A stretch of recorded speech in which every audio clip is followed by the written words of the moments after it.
Bonjour à tous, c'est Sandy et je suis ravie de vous retrouver pour cette rentrée sur le Petit Point Geek. Aujourd'hui, nous nous retrouvons pour parler roman, mais un roman dont certains connaissent sans doute déjà le titre grâce au film qu'il y a eu il y a quelques années. Petit indice en vidéo. Donne-moi l'enfant, triomphant de dangers inouïs, ainsi que d'épreuves sans nombre. De hautes luttes, j'ai frayé mon chemin jusqu'au château par-delà Koboldville, pour reprendre l'enfant que tu as volé. Car ma volonté a la force de la tienne, et mon royaume est aussi grand. L'avez-vous reconnu ? Il s'agit du film Labyrinthe sorti en 1986. Et oui, ce n'est pas tout jeune tout ça. Ici, je vais vous parler du roman tiré du film.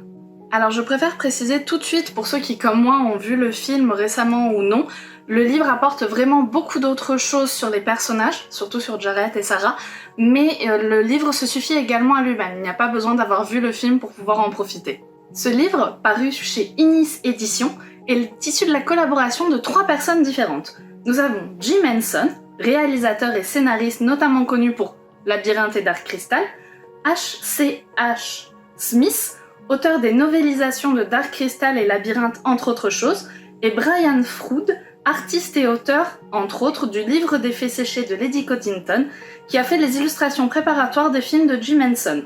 Je me permets également de mentionner le travail de Steve Morris, à qui nous devons la sublime couverture illustrée.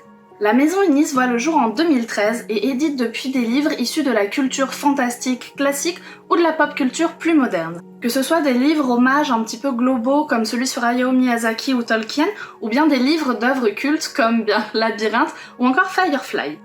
Pour entrer un peu plus dans le sujet, je vais vous lire la 4e de couverture. Je souhaite que les gobelins viennent et t'emportent, sur le champ.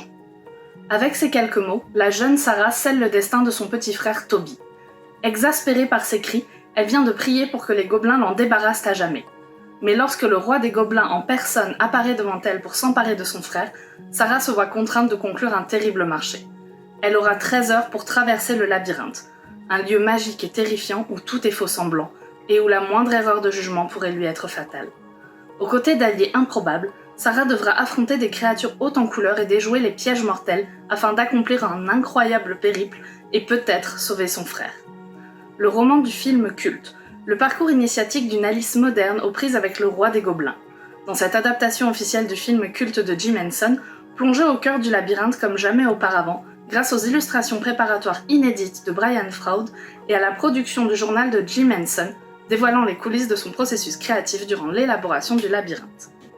Nous suivons le parcours de Sarah, 16 ans, qui vit dans une famille reconstituée sans y trouver vraiment sa place. Un soir où elle garde son petit frère un peu forcé et contrainte, comme souvent dans ces cas-là, en s'inspirant du livre qu'elle lit actuellement, elle supplie le roi des gobelins de venir le chercher et de l'emporter loin d'elle. Quelle n'est donc pas sa surprise quand le dit roi apparaît dans la chambre de son petit frère qui soudainement s'est arrêté de pleurer.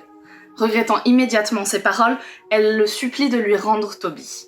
Mais le roi des gobelins a conclu un pacte et magnanime, il lui laisse néanmoins une chance de le récupérer. Elle devra pour cela traverser le labyrinthe qui mène jusqu'à son château et récupérer son frère en moins de 13 heures. Mais le labyrinthe est excessivement dangereux et recèle d'autant de pièges et de dangers que de cul-de-sac. Si le scénario en lui-même ne m'a pas vraiment surprise parce que j'avais déjà vu le film, l'approfondissement des personnages et des passages supplémentaires que le livre apporte ont vraiment été un plus très agréable. J'en ai notamment appris beaucoup plus sur Sarah, sa famille, sa mère, des éléments qui sont pas du tout abordés dans le film finalement, puisque ça se traite pas du tout de la même manière qu'un livre, mais j'en ai également appris beaucoup plus sur Jared, et tout ce qu'on apprend fait de lui vraiment un personnage et pas juste un antagoniste très charismatique. Il devient vraiment acteur de sa propre vie, et la relation qu'il y a entre eux et tout ce qui se joue autour de ce bébé prend une ampleur très différente. Les personnages sont tous très bien travaillés. Si j'ai essentiellement parlé de Sarah et Jared parce que ce sont les personnages principaux, il en est de même pour Ludo, Gail ou tous les autres que vous allez découvrir ou redécouvrir avec cette lecture. J'ai donc vraiment pris plaisir à retrouver les personnages et à replonger dans ce livre. Le livre en lui-même est d'ailleurs très bien écrit. Si parfois ce genre de livre tiré de films, de jeux vidéo ou d'autres médias se contente d'être une histoire un petit peu racontée, là on a vraiment un roman avec les qualités d'écriture et de narration propres à ce média. Et c'était un petit peu ma crainte en le lisant, j'ai été agréablement surprise là-dessus. Pour parler un petit peu du livre en lui-même, voici la sublime couverture dont je vous parlais, avec donc Jared, le roi des kobolds, Sarah, mais également des éléments du livre, comme le labyrinthe ou le château. Pour vous parler un peu plus du livre en lui-même, comme on l'a mentionné, il y a un travail d'illustration, mais également un travail de recherche qui sont à la fin du livre.